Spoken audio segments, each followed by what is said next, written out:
जब जब धर्म पर संकट आता है तब तब भगवान विष्णु अवतार लेकर धर्म की रक्षा।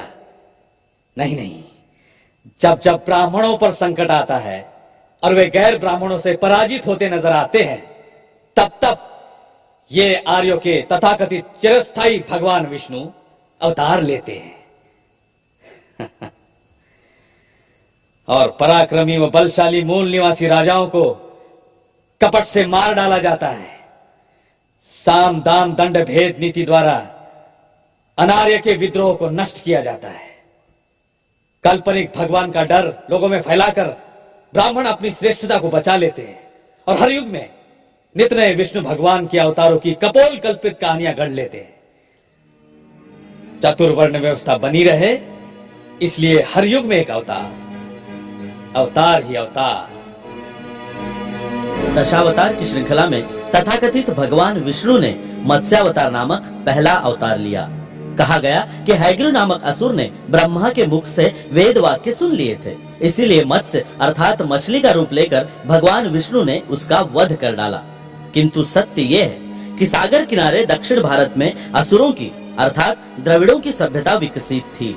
प्रगतिशील द्रविड़ों को आर्यों का पाखंड नापसंद था, इस कारण उनमें अक्सर संघर्ष होता रहता था। तब आर्यों ने कपट से द्रविड़ों को वश में कर लिया। उनके कपट पर पर्दा पड़ा रहे, इसीलिए मत्स्यावतार की कल्पित कहानी को प्रचारित किया गया। कूर्मावतार। पराक्रमी अनार्य राजा जब आर्यों पर हावी हुए तो आर्यों को उनका मुकाबला करना संभव नहीं था।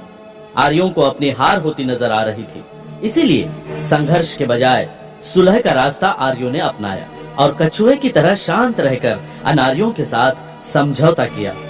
ये समझौता सागर किनारे किया गया, इसीलिए इसे समुद्र मंथन का नाम दे दिया गया। अपनी हार को आर्यों ने मूल निवासियों के साथ समझौते में बदल दिया और कछुआ नीति के आधार पर किए गए आपातकालीन समझौते को कछुआ अर्थात कूर्मावतार कहकर प्रचारित किया।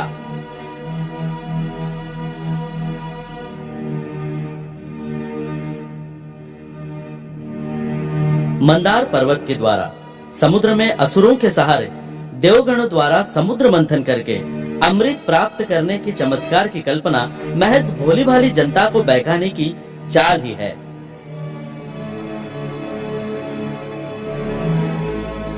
वराह अवतार। मूल निवासी राजा हिरण्याक्ष भारतीय भूमि का असली वारिस था।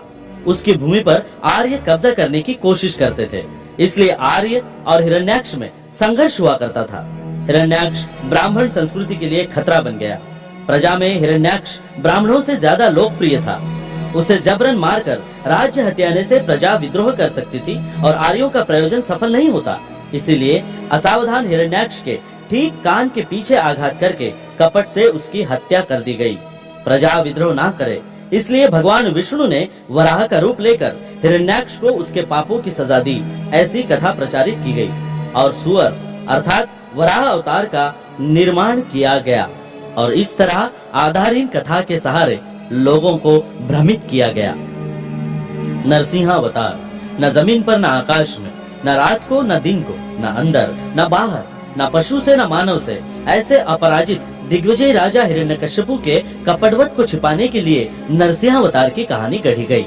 वराह अवतार के दरमियान जिस राजा हिरण्याक्ष की हत्या आर्यों ने की वो हिरण्यकश्यपु का भाई था, इसीलिए हिरण्यकश्यपु ने आर्यों पर हमला बोलकर उनको भूमिगत होने पर विवश किया। हिरण्यकश्यपु के बेटे प्रहलाद को बहकाकर चालबाज आर्यों ने हिरण्यकश्यपु के महल में प्रवेश किया और बाघ नखों के सहारे धोखे से हिरण्यकश्यपु को मार डाला और प्रहलाद को राजगद्दी पर बिठाया गया।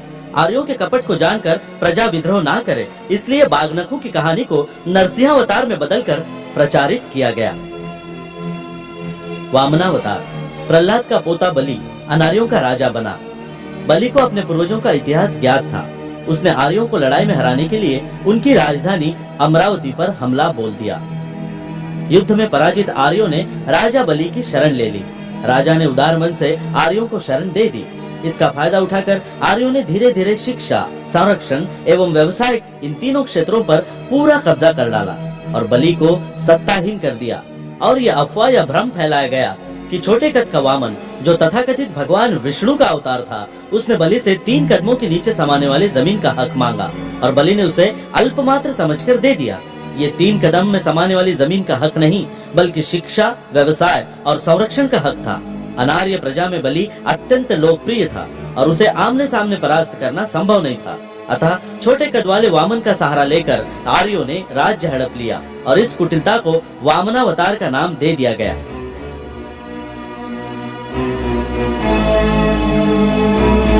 परशुराम अवतार। बलि के साम्राज्य पर आर्यों ने कब्जा कर लेने के बाद भारतवर्ष में वैदिक संस्कृति और चातुर्वर्ण व्यवस्था चारों तरफ फैल गई।